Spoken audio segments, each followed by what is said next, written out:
Ха, ребятушки, с вами я, Ярик, и сегодня мы будем показывать, я буду показывать, как делать радужную овцу. Вот, заходим на мой мир. Я тут уже все подготовил. Вот, видите, такой маленький загон для нашей радужной овцы. Смотрите, заходим. Вот наковальня, да?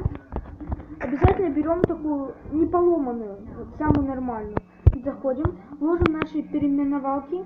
И вот видите, ремонт, смена названия. Ой, и смена названия. И пишем здесь, смотрите, что. И здесь мы пишем, ой, джеб. И нижнее подчеркивание. Ой-ой-ой, что они здесь намудрили. Джеб. Нижнее подчеркивание. Так, готово. Так. Давай, бери. Все. Вот у нас есть это, видите, джеб.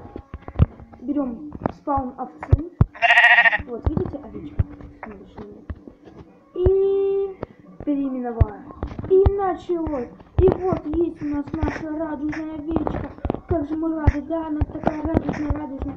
С ней всегда будет весело. Только знаете, в чем прикол? Если вы сбрите, с нее выпадет только белая шерсть. И черная.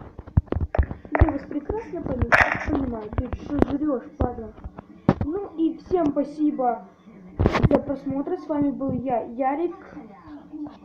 Подписывайтесь на мой канал, ставьте лайки. И всех до скорых встреч. Пока!